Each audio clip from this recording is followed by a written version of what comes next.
Кутмандуу күнүңүздөр менен.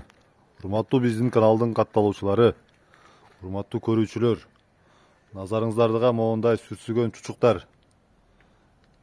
чоң жылкынын, тайдын чучуктары көрдүңүздөрбү? Казысы казыдай, эти эттей болуп билинип турат.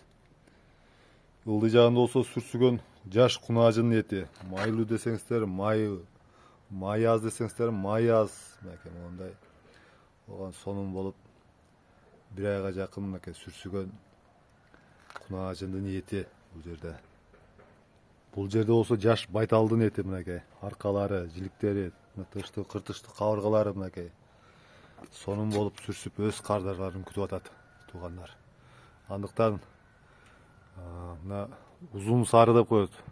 Илгери биздин чоң аталарыбыз, тайнете айтыларса айтышчы, жазгы убак, үзүкчүлүк убакта узун сарыга деп атайын сүр сүрсүтүшүп, унга көмүшүп, айтор ар кандай жол менен ушул убакка катып келишкен эттерин. Себеп дегенде бул жазгы убак, узун сары, үзүкчүлүк убакта адамдын кароосу кетип бошой түшөт. Ошол кезде ушундай күчтүү тамак жесин деп атайын сүр сүрсүтүшүп келген.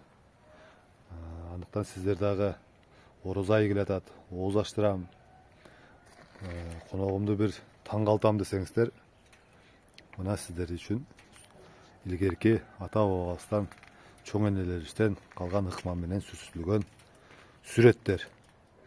Баардык ишеничтүү жерден адалданып союлган эттер. Ветеринардык справкалары бар, текшерүүдөн өткөн таза эттер туугандар. Баалар тууралуу айта турган болсок, баалары 1200дөн. Чучуктар болсо 1900-2000ден.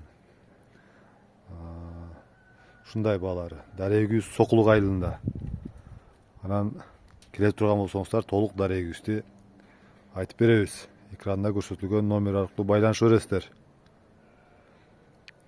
Калган суроолоруңуздарды ошол WhatsApp аркылуу сурап билсеңиздер болот. Кайрадан эфир аркылуу жолукканча сак саламатта болуңуздар.